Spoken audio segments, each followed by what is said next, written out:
waktunya untuk kami nih wawancara untuk penyelesaian tugas kami sebagai CGP Ya. di dalam pendidikan guru penggerak. Nah, ini kebetulan ada tugas kami di modul terakhir tentang pengambilan keputusan berbasis nilai-nilai kebajikan sebagai pemimpin. Ibu kan sebagai pemimpin nih di SMK Strada dan Mogot, ya, sebagai pemimpin kami, guru-guru dan juga seluruh warga dari SMK Strada dan Mogot. Ada beberapa pertanyaan, Bu, yang akan kami ajukan terkait dari pengambilan keputusan yang sudah Ibu lakukan selama menjadi pemimpin. Apakah Ibu bersedia? Tentu bersedia ya, berdasarkan pengalaman ya, berdasarkan pengalaman saya, berdasarkannya empiris saya, artinya kita sharing aja gitu ya. Iya, Bu. Sharing pengalaman lah, boleh.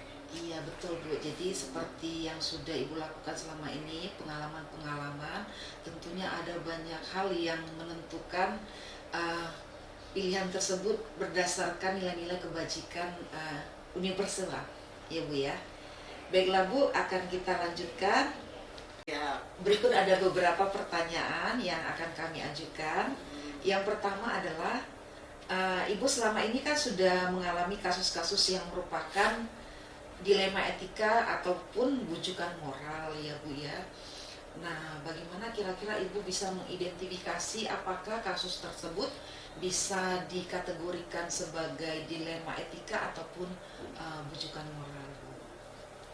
Berdasarkan pengalaman aja, Bu. Ya, sharing pengalaman ya. Memang kalau seorang pemimpin gitu ya, nggak hanya pemimpin sebagai kepala sekolah, itu di dalam hal apapun itu pasti akan dihadapkan dengan keputusan yang kadang-kadang bertentangan dengan etika, bertentangan dengan aturan, tapi harus kita pilih gitu, atau bertentangan dengan moral, tapi juga harus kita pilih gitu. Nah, jadi kalau sebagai kepala sekolah, tentu saja kegiatan-kegiatan di sekolah, dinamika di sekolah ya akan sekali banyak menemui hal-hal yang seperti itu gitu. Mulai dari misalnya penerimaan siswa baru. Penerimaan siswa baru, kita juga dilema antara kita kan sekolah swasta harus membayar tinggi, bukan membayar tinggi, ya harus membayar lah ya. Tapi dia sementara tidak mampu ya. Masa ia tidak kita terima karena ketidakmampuan dia. Nah, itu kan dilema juga, mau diterima ya dia juga butuh biaya, tidak diterima ya dia juga kan memang butuh sekolah gitu. Nah, terus kemudian nilai-nilai yang lain juga kan kita terkadang misalnya menyikapi atau memperlakukan anak ya. Memperlakukan anak itu kadang juga seringkali bertentangan. Di satu sisi kita mengedepankan nilai karakter gitu, misalnya bahwa anak itu harus diberikan edukasi, harus diberikan shock terapi gitu, tapi dirasa terlalu keras yang kita lakukan gitu karena, tapi harus dilakukan gitu ya. Kalau tidak kan anak tidak berubah gitu dan sebagainya. Kadang-kadang ya keputusan-keputusan untuk seperti itu gitu, itu yang juga yang banyak ditemui gitu ya. Kurikulum juga sama, ketika kita di SMK misal antara harus banyak mana nih teori ataukah praktek gitu kan. Kalau SMK kan sebenarnya harusnya banyak praktek, tapi ketika banyak praktek kan di satu sisi nilai-nilai yang ini harus ada, tempat pelajaran yang ini harus ada. Nah, itu juga kan dilema gitu kan ya. Jadi saya kira mungkin yang dimaksud adalah karena ada dilema ya antara milih yang A atau milih yang B, dan dua-duanya harus dipilih gitu, dan dua-duanya memiliki konsekuensi yang ya kadang-kadang sama besarnya nih gitu. Nah, seperti itu. Jadi banyak yang kita alami lah, sama-sama alami dalam hal mengambil keputusan. Iya, betul Bu. Berarti tadi sudah teridentifikasi ya Bu ya, kasus-kasus yang mana dilema etika ataupun bujukan moral. Baiklah Bu. Pertanyaan berikutnya ya Bu ya, dalam menjalankan pengambilan keputusan di sekolah kita ini di SMK Strada dan Mogot ya Bu, terutama untuk kasus-kasus di mana ada dua kepentingan nih Bu ya, dua kepentingan yang sama-sama benar, sama-sama benar atau sama-sama mengandung nilai kebajikan. Yang A misalnya ini sama-sama benar, yang B juga sama-sama benar, dan juga kalau diambil yang diputuskannya A juga memang mengandung kebajikan, yang B juga mengandung kebajikan. Kira-kira bagaimana Ibu bisa mengambil keputusan tersebut? Ya, tentu saja banyak yang harus dilakukan ya langkah-langkahnya ya. Misal, anggaplah ada satu peristiwa anak menyontek. Kita itu untuk membantu karakter anak dari awal kan kita sepakat ada nilai kejujuran yang diutamakan di sekolah kita. Sehingga ketika mereka melakukan tindakan kecurangan itu, maka sanksi kita adalah mereka nilainya 0. Nah, ketika nilai 0 ya tentu kita harus siap dengan konsekuensi dia nanti nilainya akan menjadi tidak lulus misalnya. Nah ketika mau ngambil keputusan untuk nih anak yang nyontek ini nilainya 0 apa tidak, kalau mau menegakkan komitmen atau aturan atau karakter mau dibangun ya dia harus 0 gitu. Tapi ketika kita harus memikirkan bagaimana anak itu sudah 3 tahun di sini, bagaimana perjuangan orang tua, bagaimana perjuangan anak juga, dan dia harus tidak lulus karena itu. Nah itu juga kan harus kita pikirkan. Maka ya saya langkahnya adalah satu, mengidentifikasi itu saja, mengidentifikasi, mengumpulkan data-data gitu kan, bukti-bukti gitu yang akan membenarkan atau yang kira-kira nanti dalam waktu ke depan ini imbasnya tuh apa ke anak itu, misalnya imbasnya itu apa ke sekolah itu kan. Kita mencari dulu, menganalisis dulu. Nah menganalisis tidak hanya saya sendirian, tapi juga melibatkan banyak pihak, melibatkan stakeholder. Kami dengan tim gitu, kami juga ke orang tua gitu, kami juga ke ahli juga bisa jadi kan untuk menentukan ini gitu. Nah langkah-langkah itu sesudah kami punya data yang lengkap gitu, lalu sudah punya dukungan juga yang kuat ya, yang jelas gitu, baik secara teorinya mungkin gitu, baik secara logika mungkin gitu. Nah sehingga harapan sih ya keputusan yang saya ambil itu bisa win-win ya, bisa win-win solution gitu. Itu jadi yang kepentingan A juga terakomodasi, kepentingan B juga terakomodasi gitu. Jadi artinya adil, begitu, tetap adil. Iya, baik Bu Lucy. Berarti keputusan yang paling mana didahulukan itu yang sudah Ibu ambil ya. Terima kasih Bu Lucy. Pertanyaan berikutnya adalah hal-hal apa saja Bu yang merupakan tantangan nih selama ini yang menggugah hati nurani Ibu sampai saya harus memutuskannya. Mungkin Ibu memerlukan waktu lama ya memutuskan keputusan tersebut. Tantangannya Bu. Tantangannya kalau kita memutuskan itu kan kadang-kadang harus cepat misalnya ya. Sementara itu di dalam langkah-langkah untuk saya memutuskan itu, saya perlu waktu nih untuk saya nyari data dulu, kan, untuk saya nanya dulu, untuk saya diskusi dulu. Nah, sementara ini keputusan harus cepat. Nah, itu juga tantangan tuh gitu. Sehingga ya sedikitnya waktu yang dimiliki, sementara saya perlu proses waktunya banyak. Nah, itu juga tantangan. Itu terus kemudian tantangan lainnya misalnya ya daya dukung yang mendukung saya untuk benar dalam mengambil keputusan itu loh, ya kan, misalnya bisa dari teorinya gitu kan, saya kurang memahami nih gitu kan, atau misalnya yang membantu itu juga nggak ada kan, dari tim juga kan. Nah itu yang jadi yang jadi kendala, bisa jadi yang menjadi halangan ya, jadi halangan untuk saya memutuskan dengan cepat atau bahkan memutuskan dengan benar gitu. Sehingga ya bisa jadi kan karena mungkin teori kurang atau wawasan kurang, bisa jadi ngambil keputusan malah salah kan, gitunya. Jadi itu sih dua tantangan lah yang menurut saya ketika memutuskan itu agak menghambat gitu.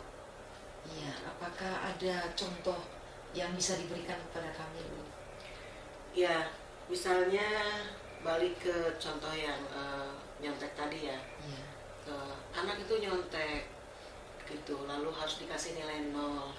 Nah, sementara itu kan akan mempengaruhi ke masa depannya dia, misalnya karena kan nilai dia itu nanti menjadi nilai kurang dan menyebabkan dia tidak lulus. Nah, itu kan saya harus menjaga semua nih, menjaga aturan yang sudah ditetapkan dia, menjaga perasaan orang tua iya, menjaga psikologi anak juga iya.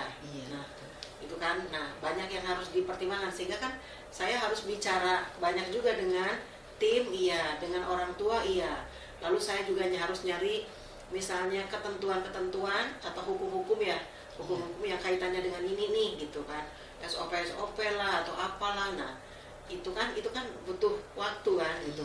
Nah sementara misalnya waktu untuk saya memutuskan ini anak nilainya harus berapa nih untuk segera kan, karena ujian udah memang lagi ujian dan harus selesai itu misalnya. Nah itu kan waktu cuma sedikit, sementara saya membutuhkannya agak lambat karena itu tadi memang perlu waktu untuk mencari data dulu supaya tidak salah.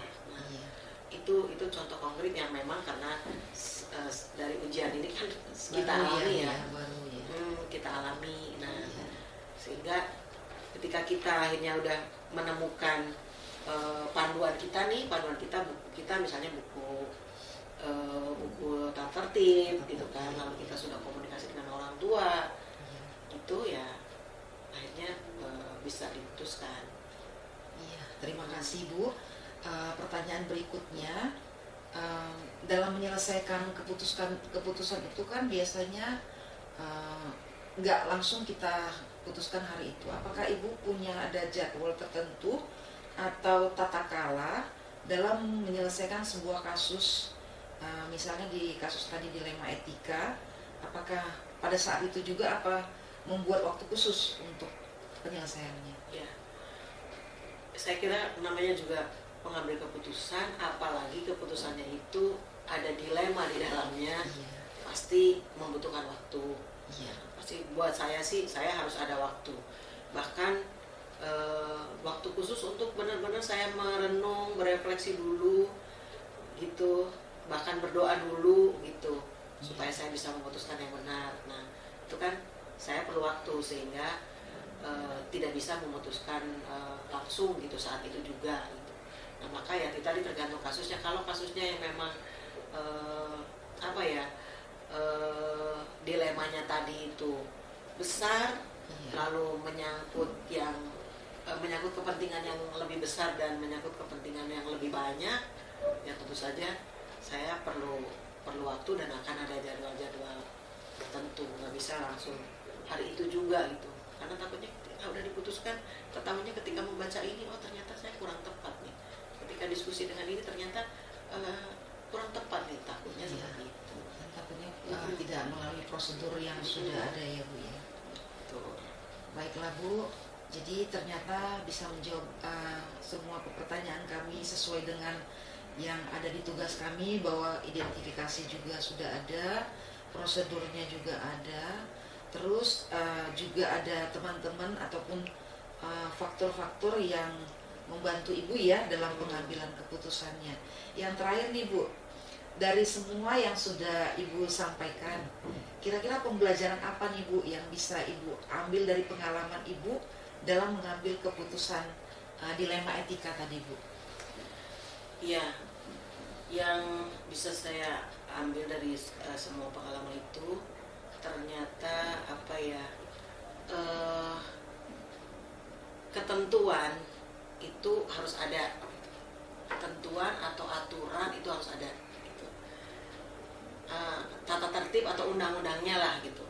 Sehingga ketika ujinya ya, berarti uji publik, regulasi itu harus ada ya. Jadi ketika kita mau melakukan pengambilan keputusan lalu susah gitu kan, kalau udah ada aturannya lah, ada aturannya, ada undang-undangnya sih ya sudah, itu akan memudahkan gitu. Nah gitu, sehingga atas kasus ini, misalnya atas kasus yang saya alami ini, berarti ke depan itu saya harus membuat aturan atau regulasi yang jelas nih gitu kan, sehingga ketika ketemu lagi kasus kayak gini tuh ya karena sudah ada tidak ragu regulasinya lagi. tidak ragu lagi gitu. Itu akan sangat membantu. Nah, kayaknya itu yang kita yang saya Yang ambil Ibu ya, ambil sebagai pembelajarannya. pembelajarannya ke depan gitu. Sehingga Iya. untuk apalagi untuk mengurus sekolah perlu beberapa regulasi yang ditetapkan, banyak hal gitu ya, tentang kesiswaannya sendiri, tentang ya tadi tentang menyontek aja harus ada tuh regulasinya gitu. Iya, betul. Jadi pembelajaran yang Ibu ambil adalah bahwa dalam mengambil keputusan itu perlu juga kita melihat dari SOP-nya, regulasinya, tata tertib yang ada di sekolah ini. Jadi keputusan yang diambil itu kita ada backingan ataupun tanggung jawabnya, seperti itu ya Bu Lucy ya. Iya. Baiklah Bu Lucy, dari semua yang sudah Ibu sampaikan ya, memang keputusan yang sudah Ibu lakukan selama ini itu sesuai dengan apa yang telah kami pelajari. Atau boleh juga memberikan masukan ke saya, misalnya tadi kan saya udah cerita berdasarkan pengalaman saya, lalu Iya. kekurangannya saya apa, boleh lah dibagi-bagi, sharing-sharing dari yang Bu Sophie pelajari gitu. Ya, sebenarnya di dalam mengambil keputusan itu kan tadi Ibu sudah melihatnya dari uji publik, uji regulasi, ya. Benar Bu, seperti itu. Dan yang pasti juga adalah uji hati nurani Bu. Iya, karena kan kebajikan universal itu juga harus melihat kebajikan dari hati nurani kita. Apakah itu sesuai dengan apa yang selama ini kita pegang sebagai orang umat yang beragama, nah ataukah tidak sesuai, karena memang kebajikan universal lah yang didahulukan dalam mengambil keputusan seperti itu. Iya. Kebajikan universal itu sendiri sudah ada di dalam agama kita kan, seperti itu. Baiklah. Terima kasih ya Bu Lucy sudah mau menyempatkan waktunya, karena sebenarnya 4 paradigma itu tadi sudah tercantum seperti yang Ibu sebutkan, dan ada 3 prinsip dan juga langkah-langkahnya sebenarnya juga sudah ada di dalam wawancara yang telah kita lakukan tadi. Terima kasih Bu.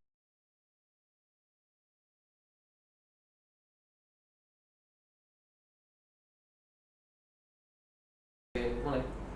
Selamat pagi Bu Tati. Selamat pagi juga Bu Sophie. Ya, terima kasih ya Bu Tati sudah mau memenuhi undangan kami. Kemarin kami meminta supaya Bu Tati mau mendampingi kami dalam pendidikan calon guru penggerak. Nah, pada pagi hari ini Bu Tati sudah mau berkenan untuk kami wawancarai ya Bu ya. Sama-sama Bu Sophie. Iya, Saling seperti- mendukung. Iya, makasih Ibu. Sama-sama. Karena kami butuh sekali pengalaman-pengalaman yang sudah Ibu miliki, apalagi saya dengar Ibu sudah 2 kali periode ya Bu ya sebagai Iya, betul. pemimpin. Nah, Bu Tati, di pembelajaran kami kali ini di modul 3.1 ada materi pengambilan keputusan yang berbasis kebajikan, nilai-nilai universal berdasarkan kepemimpinan kita. Nah, di sini Bu Tati sebagai Kepala Sekolah SMA Strada Santo Thomas tentunya sudah banyak pengalaman ya dalam mengambil keputusan, di mana keputusan-keputusan itu sering dihadapi Bu Tati dengan pertimbangan-pertimbangan yang tentunya sangat berat seperti itu ya Bu, karena ada dilema etikanya dan bujukan moralnya. Kalau dilema etikanya itu ada misalnya keputusan yang pertama adalah baik, yang kedua juga adalah baik, tapi bagaimana saya harus memutuskannya, tentunya banyak seperti itu yang dihadapi Iya. Bu Tati. Terus ada lagi untuk memutuskan ini salah sebenarnya secara hukum, tapi kok ya diputuskan yang benar tapi nggak sesuai dengan hati nurani. Ya seperti itu, karena kita sebagai guru strada juga dan berbasisnya kepada nilai-nilai kebajikan yang AMDG itu ya Bu ya. Betul. Iya, seperti itu. Baiklah Bu Tati, kita mulai ya Bu ya. Boleh. Iya. Yang pertama seperti ini Bu, kan ketika Ibu mendapatkan banyak kasus-kasus yang harus memerlukan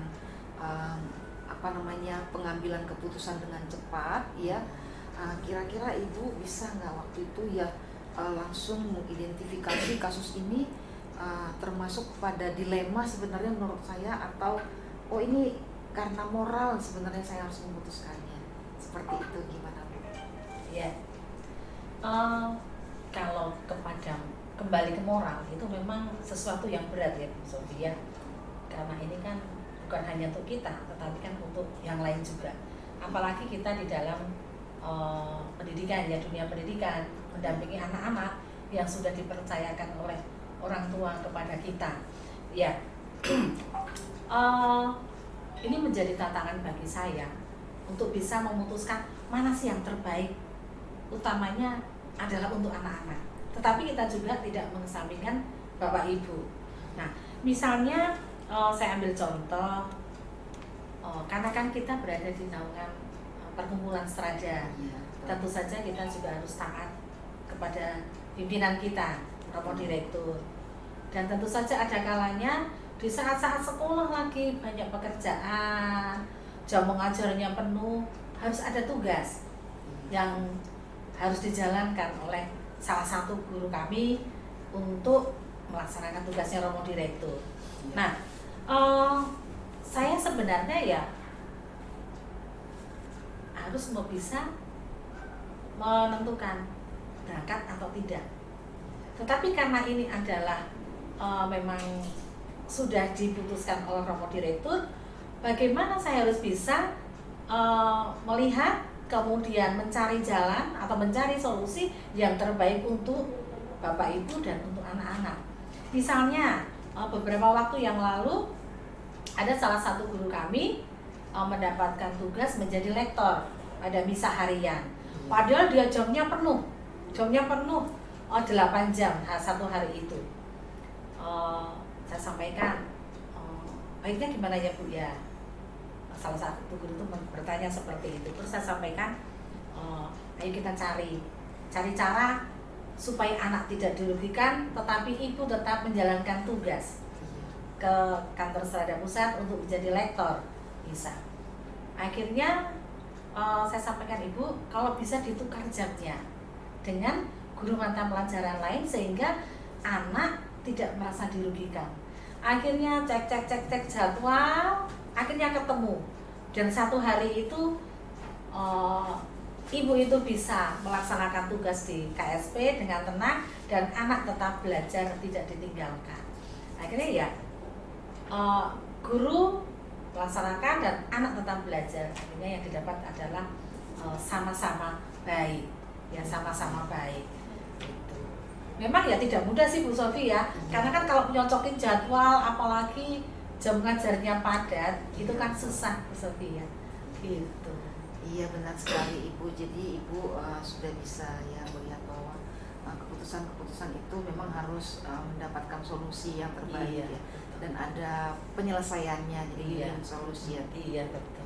Iya. Baiklah Bu, pada saat Ibu dalam pengambilan keputusan kan ada juga kasus yang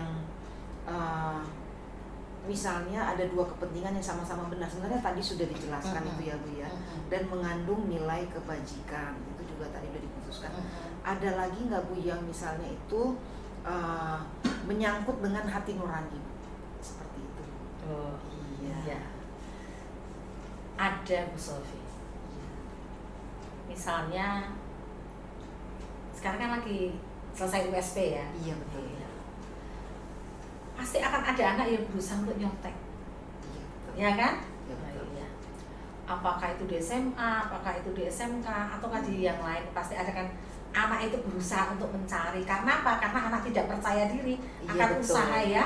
sudah dilakukan selama ini. Iya. Nah, tapi memang ada kejadian yang akhirnya anak nyontek dan itu pun ketahuan. Padahal dari jam pertama masuk sudah disampaikan tata tertibnya.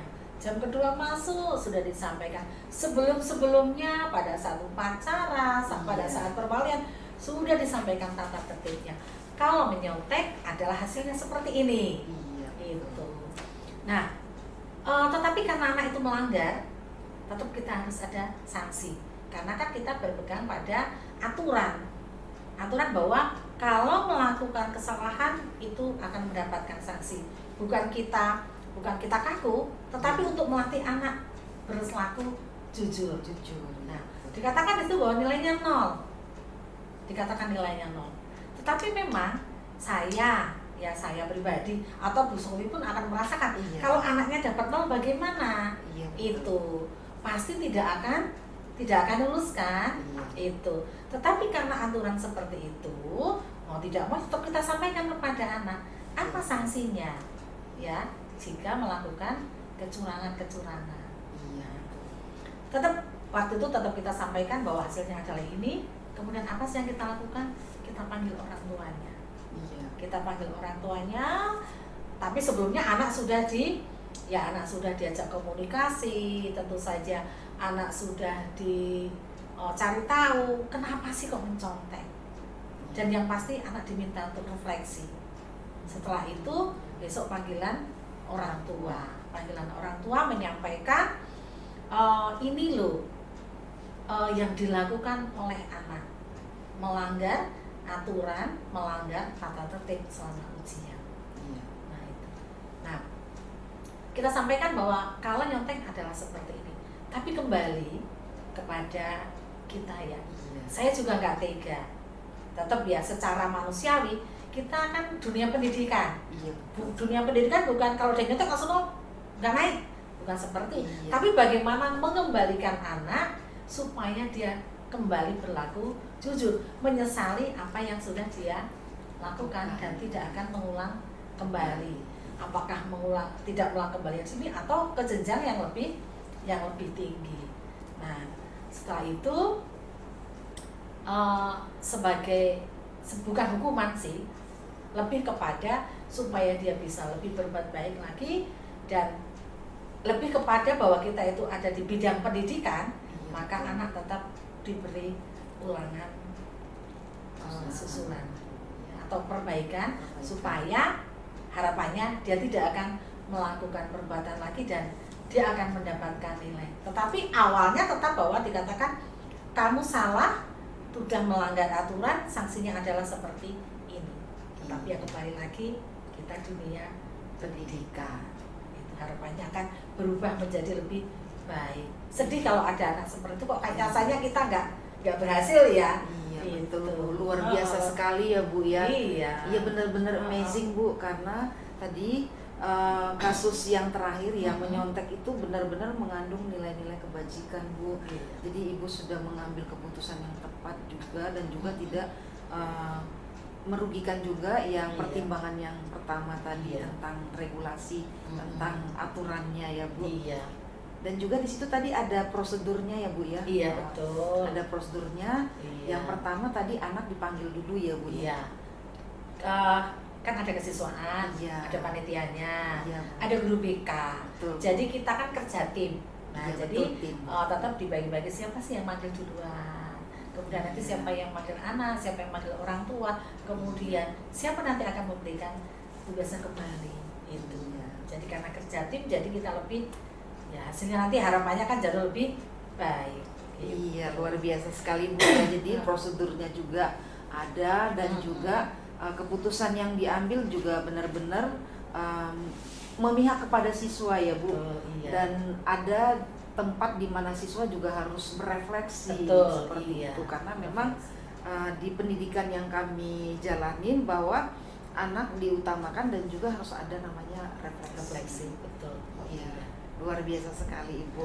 Ibu belum mengikuti pendidikan seperti kami, ternyata pengalamannya lebih jauh luar biasa dari yang kami dapatkan seperti itu Ibu. Belajar dari teman-teman juga Bu Sofi. Luar biasa Ibu. Baiklah Bu, ada lagi ini Bu, dalam pengambilan keputusan yang tadi seperti contoh sudah Ibu buat, kira-kira hal apa yang paling efektif ya Bu ya, yang menurut Ibu yang paling penting yang diutamakan dalam pengambilan keputusan? Kalau dalam pengambilan keputusan yang terpenting ya kita jangan buru-buru. Tetapi harus kita identifikasi dulu permasalahannya apa, kemudian karena kita kerja tim, tentu akan kita sampaikan dulu ke tim itu. Baiknya bagaimana sih? Akan kita apakan? Mau dibawa kemana dan nanti mau seperti apa? gitu. Jadi perlu kolaborasi yang baik antara kepala sekolah, wakil kepala sekolah maupun guru dan termasuk juga orang tua. Sehingga apa yang kita inginkan anak yang tadi misalnya nyontek tadi tidak akan mengulangi perbuatannya lagi, sehingga anak benar-benar menyesali gitu. Jadi memang kolaborasi dan kerjasama yang solid dalam tim itu sangat diperlukan, sehingga apa yang kita ambil keputusan itu tidak salah, tidak merugikan anak gitu. Ya, berpihak pada Selalu anak dia berpihak kepada Iya, anak. luar biasa sekali Bu. Dan juga Ibu udah ada juga prosedur validasi terhadap anak. Tadi saya dengar juga ada di situ validasi yang menggunakan ini ya segitiga restitusi. Tadi di situ padahal kami belajarnya saya baru tahu aja itu ada di pembelajaran guru penggerak. Ternyata Ibu sendiri sudah mempraktikannya ya, di situ ada validasi dari segitiga restitusinya. Luar biasa sekali Bu. Baiklah Bu, itu tadi yang paling efektif bahwa keputusan nggak boleh diambil sepihak dan buru-buru. Iya, harus ada tim dulu ya Bu. Betul. Ya. Baiklah Bu. Nah, selama dalam kepemimpinan Ibu kan tentunya dalam pengambilan keputusan itu ada banyak hal tantangan ya Bu ya. Tadi kan kalau tadi mana yang paling penting dan efektif, kalau tantangan Bu pastinya sudah banyak tantangan yang sampai kadang membuat Ibu mungkin gundah gulana seperti itu. Nah itu kira-kira bisa dibagi ceritanya nggak sama kita Bu? Ini tantangan yang mana dulu ini? Sebagai pemimpin mengambil keputusan Bu. Ya. Sebagai pemimpin yang saya alami, ada prinsipnya bahwa kita harus melihat bahwa ada yang suka dan ada yang tidak suka. Kita tidak bisa menutup kemungkinan itu. Iya. Karena kalau kita ingin memuaskan semua orang tentu saja tidak bisa. Masing-masing sudah punya keinginan-keinginan. Gitu. Ya, tetapi karena saya sudah diberi kepercayaan pekerjaan tambahan. Ini pekerjaan tambahan. Iya betul. Ya, pekerjaan tambahan istilahnya kalau dengan anak-anak kita ngomong anak-anak, tetapi karena ini dengan yang sudah sama-sama dewasa, bagaimana kita bisa menjalin kerjasama? Ya, menjalin kerjasama, kemudian memahami satu persatu. Walaupun kita nggak bisa melihat sampai ke dalam loh ya, kan yang kita lihat adalah tampak luar. Walaupun yang depan kelihatannya senyum-senyum, iya, kadang kan di belakang iya, kita tidak tahu. Tetapi prinsip saya adalah begini. Yang ini saya sampaikan, kemudian mari kita bekerja sama. Kemudian apa yang menjadi tujuan kita bersama?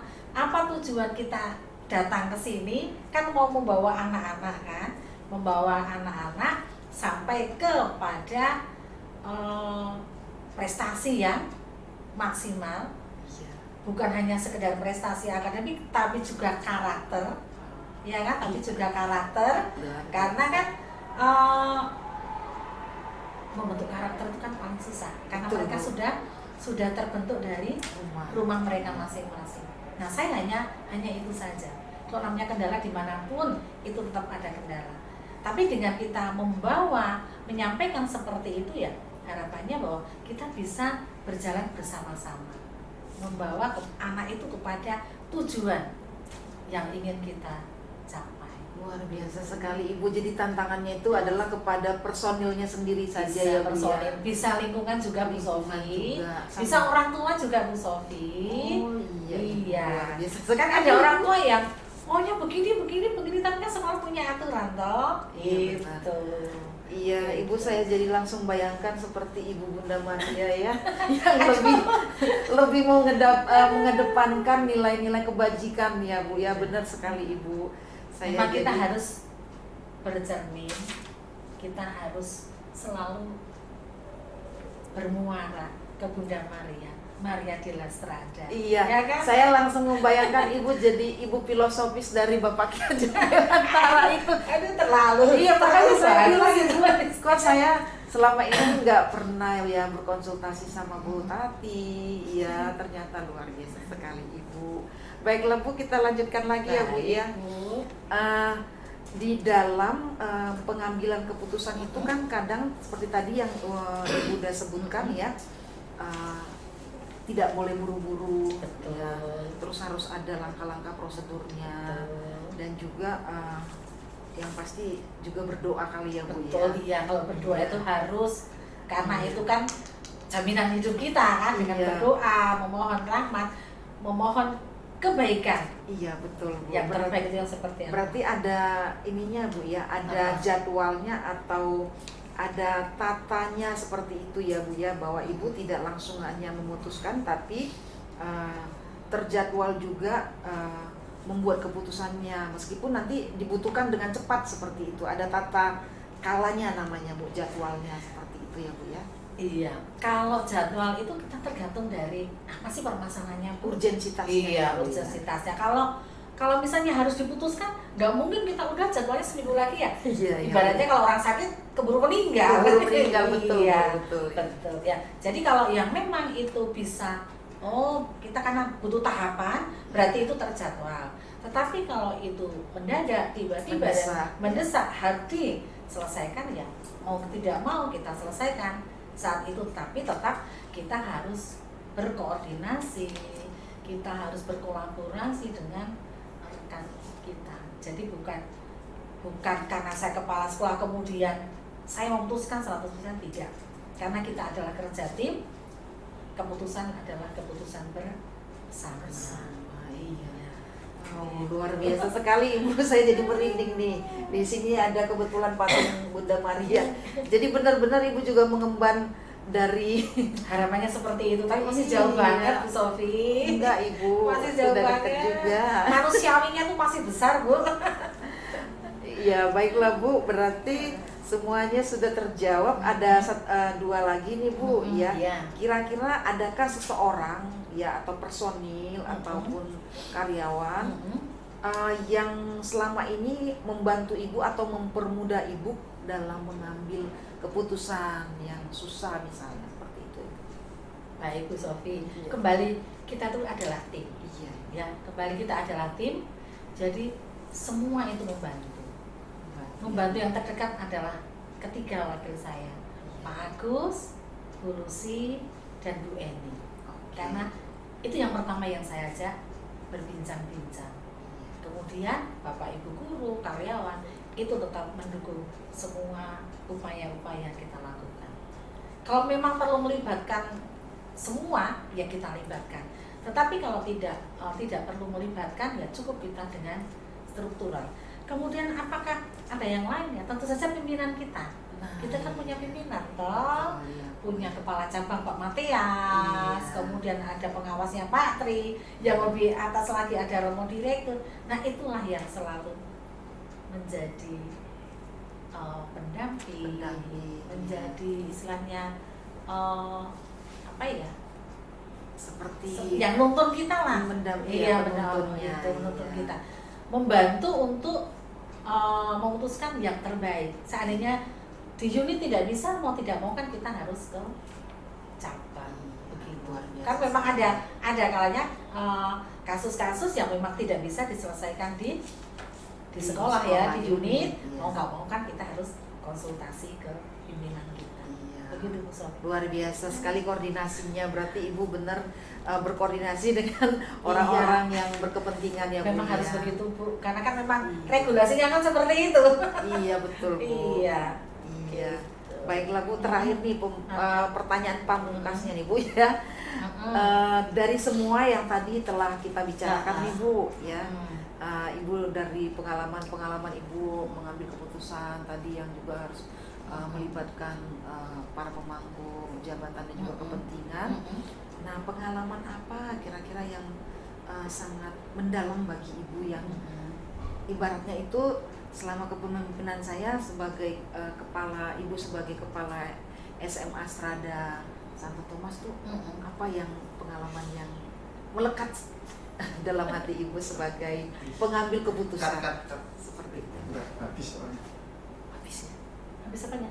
Ini Pak, bentar Bu, ditambahin lagi. Ah, Bu Tati luar biasa sekali ternyata. Ya belajar loh Ternyata saya. Ibu seperti Ibu Bunda Maria benar loh. Saya kan selama ini belum Suka mendalami. tidak suka tuh tetap ada di mana. Masih tetap bagaimana kita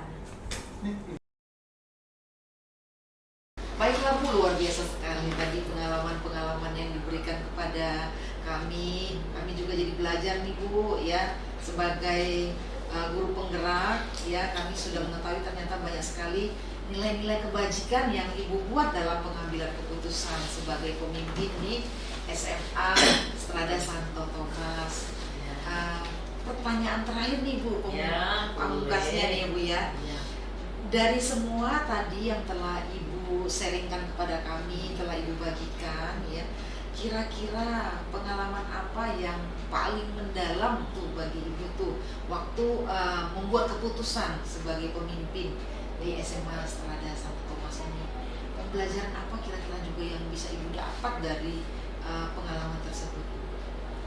Ibu Sofi, ini pertanyaan berat banget ini ya. Iya Bu.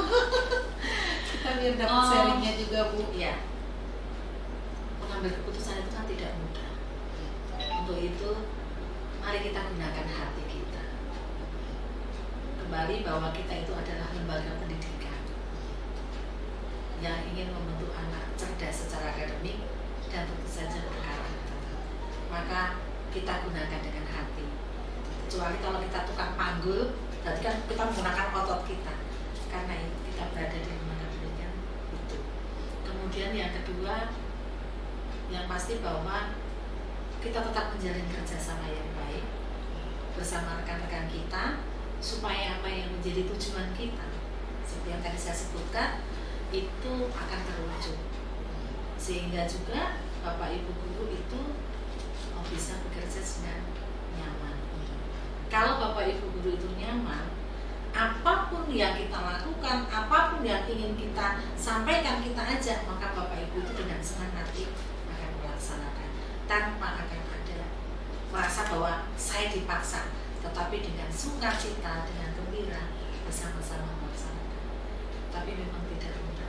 Kita harus belajar dan belajar. Itu Bu. Wow, amazing sekali, luar biasa Ibu. Ya ampun, saya dapat pengalaman sharing-sharingnya. Ternyata Bu Tati pengalamannya itu melebihi dari pembelajaran yang sudah kami dapatkan, seperti itu Ibu. Terima kasih sekali Bu Tati karena sudah memberikan sharing-sharing, mau kami wawancarai seputar dari teori yang sebenarnya malah teori ini Ibu sudah laluin, tapi mungkin di dalam nama-namanya uji regulasi, uji publisitasnya itu padahal sebenarnya udah dilewatin ya Bu ya. Betul.